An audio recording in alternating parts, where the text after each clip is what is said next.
Hello बच्चों, आज के इस वीडियो में हम लोग क्लास 10 हिंदी का मोस्ट इम्पोर्टेंट क्वेश्चंस करने वाले बच्चों, जो कि 18 फरवरी के लिए आपके लिए बहुत ही ज़्यादा इम्पोर्टेंट होने वाला है। तो सभी क्वेश्चंस को बच्चों एकदम अच्छा से रट लीजिएगा, समझ लीजिएगा, क्योंकि ये सब क्वेश्चंस आपको 18 फरवरी को देखने के लिए मिलेगा।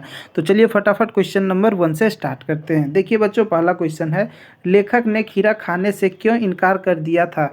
तो पहला ऑप्शन हो जाएगा आत्मसम्मान की रक्षा के लिए। दूसरा है खाने की इच्छा नहीं थी, घमंडी होने के कारण। उसके बाद दूसरे के चीज़ खाना पसंद नहीं करता था। तो इसका राइट आंसर हो जाएगा बच्चों आत्म सम्मान की रक्षा के लिए। ठीक है, पहला ऑप्शन हो जाएगा। चलिए नेक्स्ट क्वेश्चन की ओर बढ़ते हैं। 2 नंबर क्वेश्चन है, यहाँ नंद नंदन किसे कहा गया है? तो पहला ऑप्शन है उद्धव को, दूसरा है आकुर को, तीसरा है सुदामा को और चौथा है कृष्ण को। तो बच्चों यहाँ पे नंद नंदन जो है भगवान कृष्ण को कहा गया है। ठीक है, तो ऑप्शन नंबर डी इसका राइट आंसर हो जाएगा। चलिए अगला क्वेश्चन की ओर बढ़ते हैं। 3 नंबर क्वेश्चन है, गोपियों की दशा किस पंछी की तरह हो गई थी? तो पहला है हारिल, दूसरा है हरचित्र, हिरन और कपोत। तो हारिल, ठीक है, हारिल पंछी की तरह गोपियों की दशा हो गई थी। ठीक है, ऑप्शन नंबर ए हो जाएगा राइट आंसर। नेक्स्ट क्वेश्चन हम लोगों का 4 नंबर है, विधान का क्या अर्थ होता है? तो बच्चों आप लोग सुने होंगे विधि का विधान, यानी कि जो नियम बना है, ठीक है, नियम बहुत पहले से बना हुआ है, उसी को बोलते हैं विधान। ठीक है, तो इसका राइट आंसर हो जाएगा विधान का अर्थ होता है नियम। ठीक है, ऑप्शन नंबर डी इसका राइट आंसर हो जाएगा। चलिए अगला क्वेश्चन की ओर बढ़ते हैं। 5 नंबर, फादर बुल्के की मृत्यु किस रोग से हुई थी? तो पहला ऑप्शन है इसका जहरवाद से, तपेदिक से, कैंसर से, ज्वार से। तो जहरवाद से, ऑप्शन नंबर ए इसका राइट आंसर हो जाएगा। चलिए नेक्स्ट क्वेश्चन की ओर बढ़ते हैं। 6 नंबर, बाल गोविंद भगत के कितने बेटा था?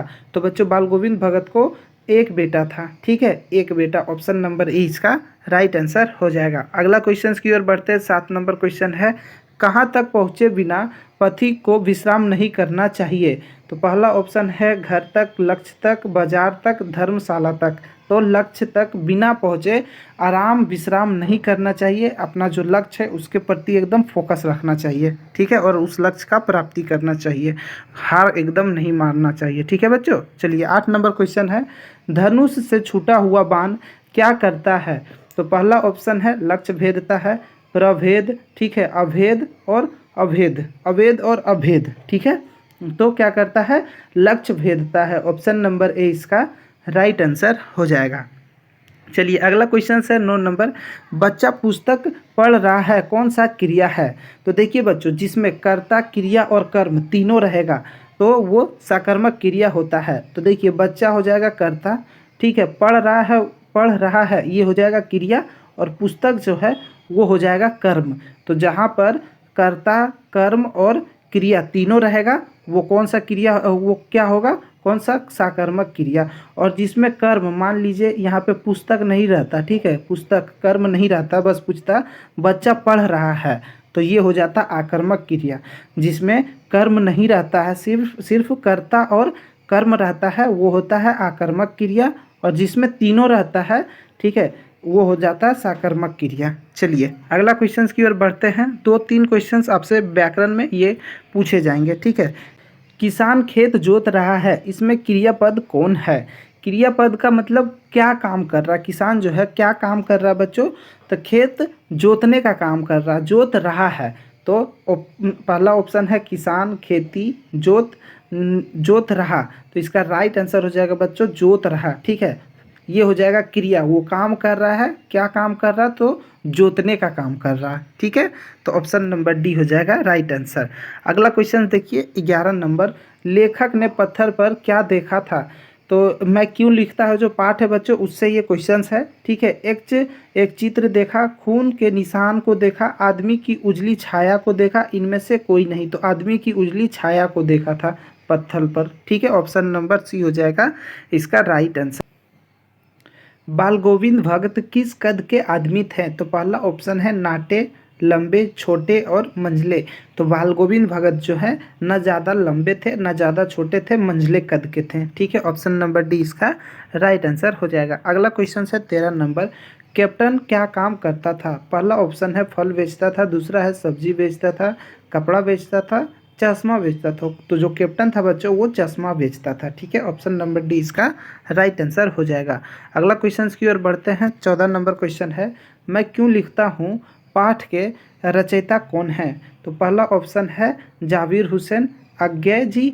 तो अज्ञे जी इनका राइट आंसर हो जाएगा। ठीक है, अज्ञे जी जो हैं वो मैं क्यों लिखता हूँ पाठ के लेखक हैं। ठीक है, चलिए अगला क्वेश्चन की ओर बढ़ते हैं। 15 नंबर क्वेश्चन की ओर, बूढ़ा मरियल सा लंगड़ा आदमी कौन था? तो हालदार साहब, लेखक, कैप्टन, पान वाला। तो कैप्टन जो था वो बूढ़ा था, मरियल था और लंगड़ा टाइप का था। ठीक है, इस तरह का आदमी था। ठीक है, चलिए अगला क्वेश्चन की ओर बढ़ते हैं। 16 नंबर, हालदार साहब को क्या अच्छा नहीं लगा?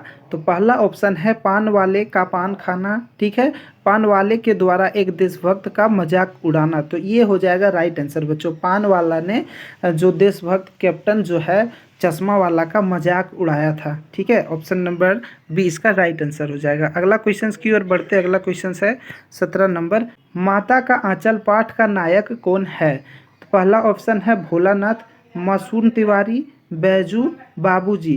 तो भोलानाथ बच्चों, ऑप्शन नंबर ए इसका राइट आंसर हो जाएगा। अगला क्वेश्चन की ओर बढ़ते हैं। अगला क्वेश्चन 18 नंबर है, लेखिका मुनि भंडारी का बचपन किस शहर में बीता? तो अजमेर में। ठीक है, ऑप्शन नंबर बी इसका राइट आंसर हो जाएगा। नेक्स्ट क्वेश्चन की ओर बढ़ते हैं बच्चों। 19 नंबर क्वेश्चन है, वोदा का क्या अर्थ है? तो बच्चों वोदा का अर्थ होता है कि कम बुद्धि वाला, थोड़ा मंद बुद्धि जो इंसान होता है, थोड़ा कम समझता बुझता है, उसे बोलते हैं बोदा टाइप का इंसान। ठीक है, कम बुद्धि वाला। ठीक है, चलिए नेक्स्ट क्वेश्चन की ओर बढ़ते हैं। 20 नंबर क्वेश्चन है, सुभाष चंद्र बोस की प्रतिमा किस वस्तु की बनी हुई थी?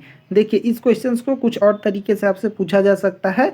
नेताजी का चश्मा पाठ में नेताजी की प्रतिमा किस चीज़ की बनी हुई थी? तो संगमरमर की बनी हुई थी। ठीक है बच्चों, संगमरमर की, ऑप्शन नंबर बी इसका राइट आंसर हो जाएगा। अगला क्वेश्चन 21 नंबर है, कवि के अनुसार मनुष्य की असली परीक्षा कब होती है? तो कठिन समय में। ठीक है, कठिन समय में मनुष्य की जो है असली परीक्षा होती है। ठीक है, चलिए अगला क्वेश्चन की ओर बढ़ते हैं। 22 नंबर क्वेश्चन है, लेखक ने हिरोशिमा पर कविता कहाँ पर बैठकर लिखी थी? तो रेलगाड़ी पर। ठीक है, ऑप्शन नंबर बी इसका राइट आंसर हो जाएगा। अगला क्वेश्चन की ओर बढ़ते हैं। 23 नंबर क्वेश्चन है, एक दिन लेखक ने अचानक क्या लिखा था? तो पहला ऑप्शन है हिरोशिमा पर पत्र, भारत पर कविता, वैज्ञानिकों पर कविता, हिरोशिमा पर कविता। तो हिरोशिमा पर कविता। ठीक है, ऑप्शन नंबर डी इसका राइट आंसर हो जाएगा। अगला क्वेश्चन है 24 नंबर, नेताजी का चश्मा पाठ के लेखक है? तो पहला ऑप्शन है स्वयं प्रकाश, दूसरा है यतीन्द्र मिश्र, तीसरा है यशपाल और चौथा है यतीन्द्र मिश्र। तो इसका राइट आंसर हो जाएगा स्वयं प्रकाश, नंबर ए। ठीक है, चलिए नेक्स्ट क्वेश्चन की ओर बढ़ते हैं। 25 नंबर क्वेश्चन, चश्मा वाले को लोग किस नाम से जानते थे? तो बच्चों चश्मा वाले को लोग कैप्टन के नाम से जानते थे। ठीक है, ऑप्शन नंबर ए। चलिए अगला क्वेश्चन की ओर बढ़ते हैं। 26 नंबर क्वेश्चन है, नवाब साहब ने खीरे की तैयारी के बाद उसका क्या किया? तो नवाब साहब ने खीरा को अच्छा से छीला, उस पर नमक उमक लगा के बच्चों खिड़की के बाहर एक एक करके खीरा को फेंकते चला गया। ठीक है, खिड़की से बाहर फेंक दिया एक एक करके। ठीक है, ऑप्शन नंबर ए इसका राइट आंसर हो जाएगा। अगला क्वेश्चन की ओर बढ़ते हैं।